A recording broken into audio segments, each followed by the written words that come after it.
I almost felt like a fake Korean in the sense. I got kind of left out because I wasn't full Korean. Rather keep your relationship private than show your boyfriend and social media to others. If so, why?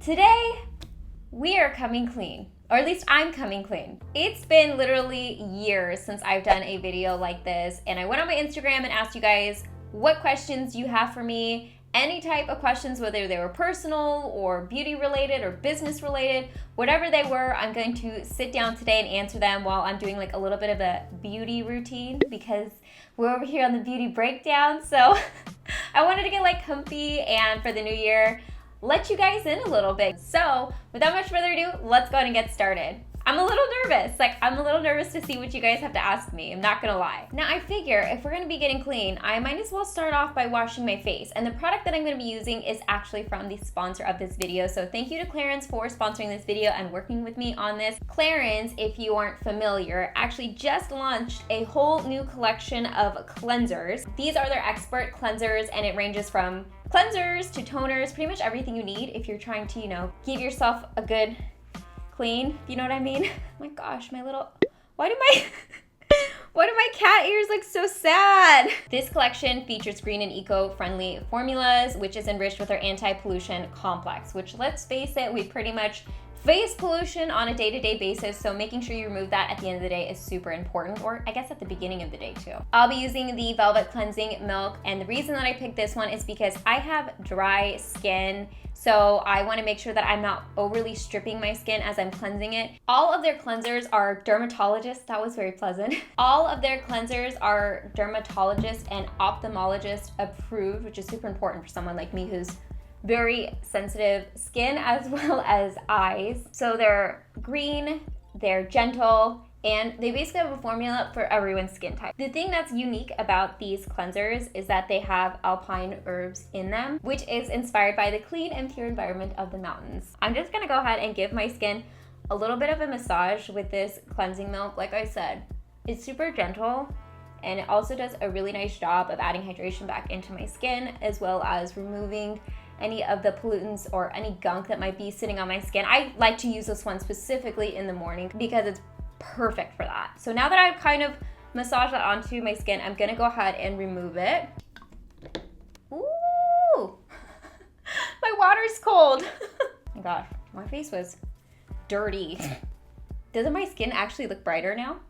Nice and clean. And as always, let me go ahead and tone my skin really quick. I always do this after cleansing. Like I said, asked you guys some questions on Instagram, so I'm gonna be looking through my DMs. I told you guys to DM me. Sunscreen time. Okay, the first question is from Fit Inspire Love Quotes. Did you get your nose done? No. My nostrils are actually lopsided, which is fine. They're my nostrils, so I like my lopsided nostrils. I'm good at smelling and I can breathe good, so they're doing their job. Holes on my face. Now for my eyebrows, I'm gonna be using the Peripera Speedy Eyebrow Auto Pencil. This next question is from Shupeek_Olga. Have you been a popular kid in school? I was kind of a goody two-shoes in school, or like high school is what I'm assuming, so I didn't really get into much trouble. I had like my close-knit friends and that was pretty much it.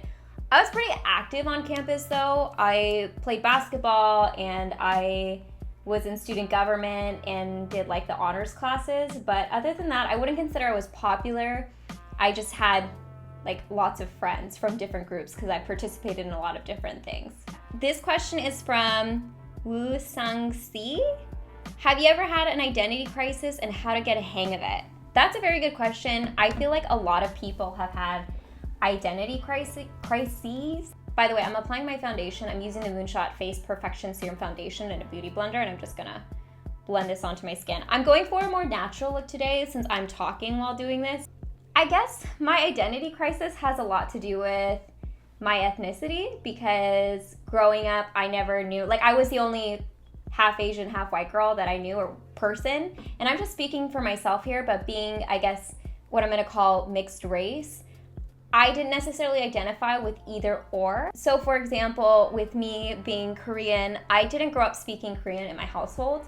I didn't grow up with a lot of a Korean community around me. So it was really hard for me to be like, yeah, I'm half Korean because I almost felt like a fake Korean in the sense, especially when I first started my YouTube channel. I still get this today, but I've had people kind of say I shouldn't be talking about Korean beauty because I'm not full Korean, and I talk a lot about like Korean culture as well. And on top of that, behind the scenes, it was really hard for me to relate to other Korean creators because this isn't all of them, obviously. I'm not generalizing, but I did have a couple experiences where I got kind of left out because I wasn't full Korean, so that didn't feel very good. So that was kind of part of that identity crisis. I've always had that feeling growing up, like I never fit in. And having said that, I never felt like I really fit in with my white side, I guess, because I look more Asian, I think. But I will say the cool thing about being half Korean and half white and having two ethnicities being on something like YouTube or social media is that when I've met people in real life that are also two ethnicities, I've had them be like, oh my gosh, it's really cool to see like someone else out there who's two ethnicities I can kind of relate to, maybe like not fitting in either side. And I think that's kind of the cool thing about talking about your experiences, even though everyone has their different experiences, because a lot of it has to do with, you know, how you've grown up or what you've been exposed to or different life experiences.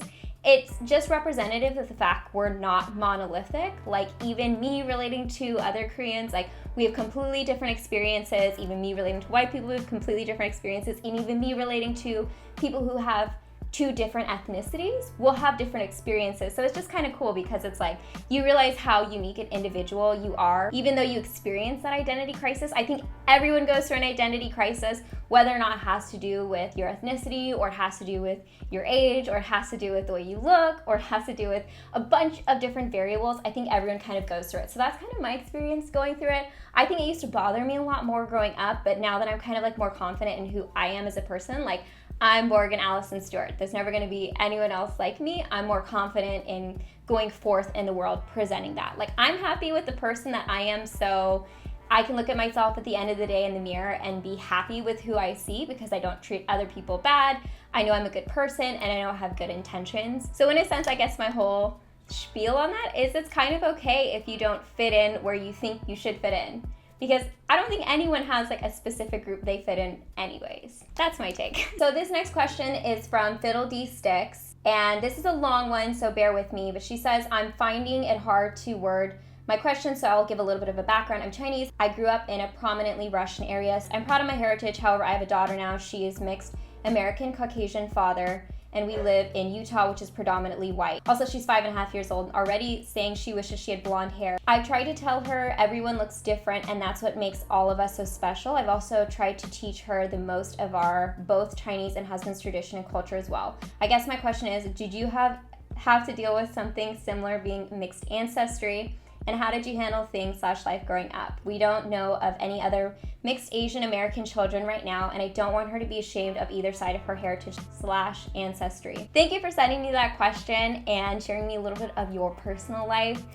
Like I said in the last question I answered, which there's a lot of similarities obviously between my answer, I think it's okay to tell her that it's okay to not look like your peers. I for sure went through my phase that I wish I had light colored eyes, or I wish I had lighter hair. In fact, that's actually why I refused to wear colored contacts. I tried them out like a couple years ago, like way back in the beginning of my YouTube channel, because I saw a lot of other people on social media were using colored contacts, so I wanted to try.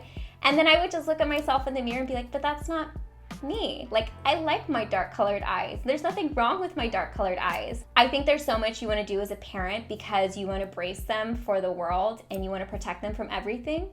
But in a way, I think it's good that she's being exposed to these things, that you're taking the time and care to explain these things to her. And I don't have kids myself, so I could be completely speaking out of term here. But I'm just trying to imagine when I have a kid, I'm probably gonna have to explain the same thing to my child. But I think at the end of the day, the most important thing, like I said, to emphasize, it doesn't matter how you look on the outside. What matters is the substance inside. I think just being honest and saying like, yeah, it's okay. You don't look like everyone else, but you know what you are? You're beautiful because this, or you have this going for you. And most importantly, you have a good heart. You have a family who loves you.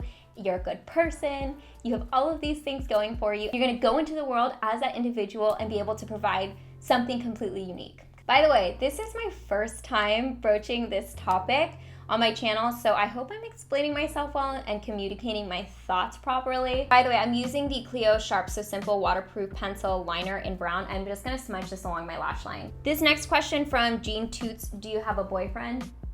I do have a boyfriend. We're gonna hit our 10-year anniversary this year. That's so crazy to think about. Don't ask me how I managed to do that. Believe you me, I did not set out to do that 10 years ago. You would think I planned the order of these questions, but I didn't. I'm actually just, like I said, reading these for the first time. This next one's from GTZIG.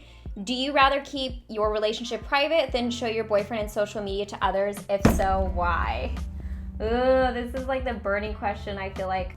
Let me curl my lashes first. And apply mascara too so I don't poke myself in the eye. So the reason that I don't really show my boyfriend on my YouTube channel is number one, because I want to keep our relationship to myself, like close to myself, because I've seen a lot of other relationships online or like on YouTube channels, and it opens up that window for people to be somewhat critical of your relationship, or not even critical, just give them your 2 cents. And I want to be able to like participate in my relationship with a clear mind and my thoughts only. I don't want people to like plant seeds or for me to read like things that I don't agree with our relationship. And also I don't show him because he does his own thing. Like he has a job and he works and he has like his own circle of friends. I'm the one who chose to like make this YouTube channel and put my face and name out there, and he didn't do that. So I also want to be respectful of that part of our relationship as well. I don't think he'd really care, but I don't want to expose him to the comments or like the internet, and then like I said, he didn't pick to see that. He's just in it as like a by proxy of me. I'm gonna apply a little lip gloss on my lips. I'm using the Majolica Majorica, the Honey Plump Gloss Neo in the shade PK246. So this next question is from Lindsay61198, and the question is, hi Morgan, what's your family's immigration story? My grandparents were immigrants to the US and I love hearing their stories, so I'd love to hear about your family's history too. Also, thank you for the wonderful videos I've been watching since 2016, and your content always brightens my day. Oh, that makes me so happy. my family's like immigration story, I guess, is a bit different because number one, like I said, I have families that come from completely different sides of the world. So I guess I'll start on my dad's side since it's a little bit more simple in a sense. According to Ancestry.com, we're mostly from Germany, but again, even on my dad's side, my grandpa has a lot of different ethnicities mixed into that. So we've got like Scottish, Irish, English. We're like a mutt on that side of Europe. So we've had a couple of generations that have been in America. Now on my mom's side, that one's even trickier. And to give you guys a long story short, my mom was born in Korea. My grandma actually had my mom with someone that she did not marry. So my mom has actually never met her birth father, but we know my mom is full Korean because we've done an ancestry test. And my grandma met my grandpa when he was serving, I believe, in the Korean War. And then they moved to a couple different countries, like my mom's lived in Japan, and my mom's also, I think, temporarily lived in Hawaii. And then after that, they finally moved to the States. My mom's story is very convoluted and it's very tumultuous. Like there's a lot of family drama in that because, like I said, my mom was born when my grandma was not married. And if you guys are familiar with that cultural side of things, even today, that's not the best thing. It's kind of looked down upon. So having that happen in my mom's generation, my mom really struggled. Maybe I should make a separate video on these types of topics. I feel like I'm not doing it justice, and my mom's upbringing and life and history from Korea is very tumultuous and kind of rocky. So let me know if you guys would want to see a video like that. Okay, so there are a decent amount of questions left, but for the sake of time, I'm gonna go ahead and end the video here. I hope you guys enjoyed this style of video. If you guys would like me to do another video like this, definitely let me know in the comment section down below. Thank you so much to Clarins for sponsoring this video, and I will go ahead and put links down in the description box below for the Clarins products that I used in this video. If you guys wanna check out their new Expert Cleansing Collection, links are down there. As always, I hope you guys are happy and healthy, and don't forget to rate, comment, subscribe, share with your friends and family, hit that notification bell, and I'll see you guys in my next video. Bye guys!